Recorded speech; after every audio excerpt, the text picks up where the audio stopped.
Hey guys, welcome to the Wisdom Playbook. And here you're going to learn all things business related that will help you take your business to the next level. Today, we're going to talk about two words: sales funnel, and how a sales funnel can increase your business dramatically. So, the first step in a sales funnel. So, first, let's talk about what a sales funnel is. A sales funnel is when somebody learns about your business to when they buy from your business. And usually a sales funnel has four parts. You have awareness, when the consumer first hears and learns about your business.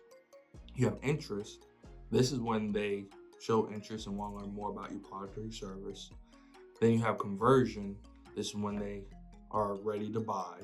And then you have retention. What are you going to do to keep them coming back? So first, let's start with awareness. So there's many different types of ways to get awareness. One of the ways that you can get awareness is you can use SEO, right? This is the part of your website that pops up on Google and people are able to find you, right? Next, we have social media. You can post and people can find your business that way, especially if you do things like Reels. Also, you have billboards, but billboards, you can't really track. I'm a big component of being able to track things and measure and seeing if things are working. With billboards, you can't really do anything with that. But regardless of the fact, it's still a good way to bring awareness to your business. You also have radio. And if you're going to do radio, make sure that you have a good call to action. Make sure to tell the people to call now and make sure that you repeat the number at least twice in your radio commercial. Also, you have TVs, you have regular sponsorships. One thing I'll say about sponsorships, though, is make sure that you're sponsoring an event that has your clients. For example, if you are a dog walker, you might want to sponsor an SPCA event since they have your clients, then they most likely would have dogs. So think about that the next time you sponsor an event. Also, paid ads. Paid ads to me is the way to go because the paid ads, without you essentially having to get in front of your audience by following them first, paid ads puts your things in front of the people that will be interested in your product or your service. Next, we have networking. This is where most people get their brand awareness from. And I say it's pretty good. And you also meet some great connections that can also be referral partners in the future that might be able to refer your business. I know for me, Chamber was one of the biggest ways to bring brand awareness to the business. By going to every single thing, at a certain point, people was like, I've seen you before. And that's because of the Chamber. And there's a lot of other networking events as well. You have a social collective that you can go to, alignable meetings, and a plethora of more BNIs, whatever you want to do.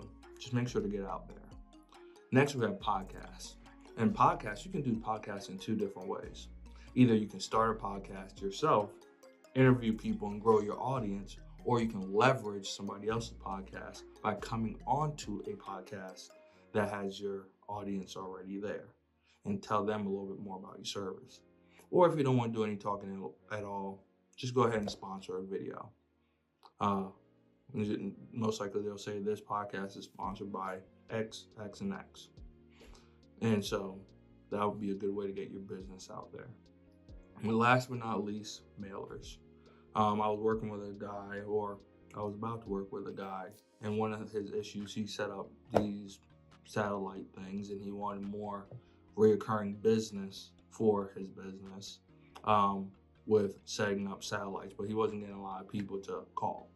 I asked him, okay, what are the type of customers that you want?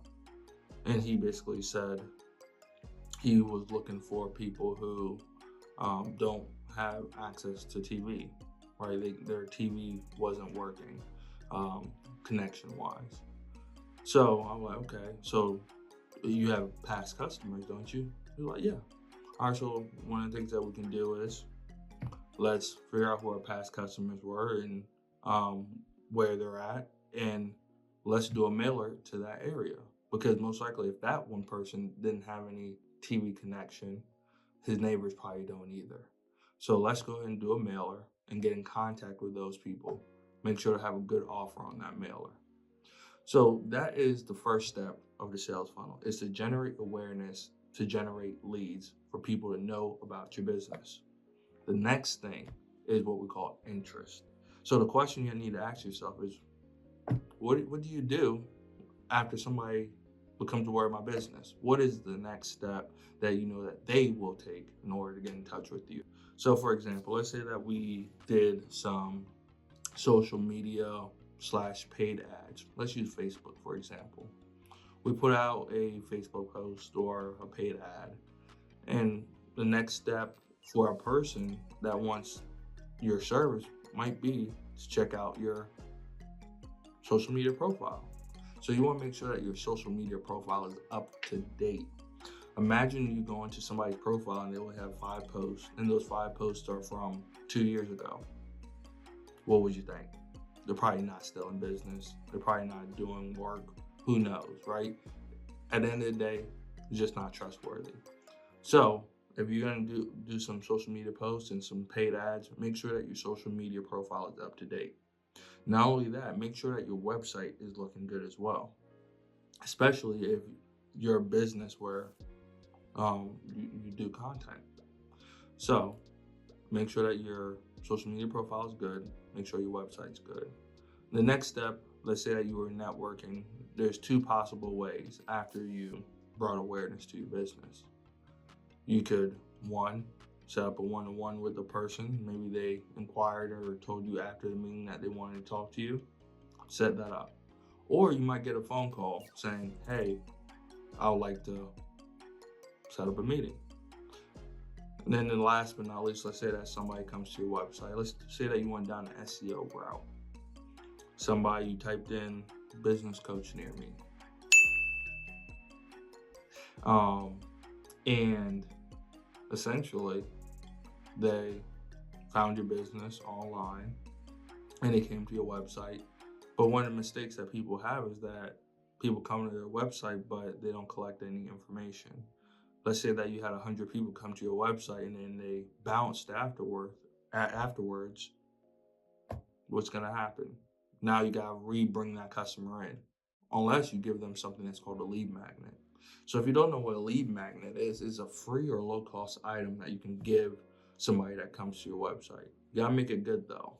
And if you can give them that, now you collected their information. Now you can reach out to them yourself, or you can throw them in an email campaign in order for you to start creating another sales funnel on what that looks like.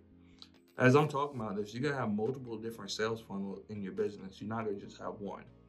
Each of those areas of awareness that I talked about earlier requires a different sales funnel, because all of it is going to have its own way of how it works.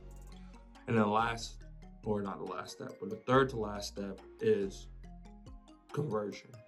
And conversion is all about your sales process. So after they showed that they're interested, either they came to your profile and they set up a call with you to learn truly more about your business. What does that sales process look like? For example, let's say that I owned a t-shirt company, or I'll just say a retail store, and I sell t-shirts in there. I sell other things as well, but we're going to focus on the t-shirts. So the person so we put out an ad. The person comes and sees the ad on their social media or whatever it might be, and they're like, that shirt looks cool. That next step that they're going to do is come into the store. Then when they come into the store, now you might have a representative ask them, are you looking for anything specific? The customer might say, yes, I am. I saw this t-shirt online. Or no, I'm not. And then they're just browsing. Whatever else, it doesn't matter. They might find something good anyways. So after they find out what they want, the next step to that is that they'll go to the cashier. Then they're gonna go pay, and then we bag it, and they can leave the store. So that is a whole sales process for a retail store. For some businesses, maybe they have to do 1 or 2 consultations before they hire somebody. Maybe they have to do a business analysis. some type of questionnaire for them to know exactly what they need in order for them to be successful for your product or your service. So that's going to be a whole different video. So stay tuned for that. And the last thing that we have on this sales funnel list is called retention. The best way to get people to buy from you is to get the same people to buy from you, because you already built that rapport. Most likely you already gave them something good before, and you can give them something good again. Think about it like Apple. Apple, they have the Apple iPhone, they have the MacBook, they have EarPods, right? Why not keep selling to the people that you already have? And you got to find a way how to do that. Not every business has an ecosystem like that, but I suggest that every business should create an ecosystem like that to try and keep people inside their funnel. But a couple ways to keep people or retain people is, if you're a retail place, maybe coupons would be your best bet. Give them out, and I know I get a lot of coupons from Burger King and Taco Bell, and I know a couple times we use those coupons. They got us coming to their store. Maybe another thing is rewards. Maybe if they spend a certain amount with you, they get a free X. So that'll keep them coming in as well. And then the best thing that I like about retention, what we call membership. Membership is one of the best ways to keep people. So provide value and keep it going. That is your plays for this week. Come back and see us next week for more of the Wisdom Playbook. See you soon.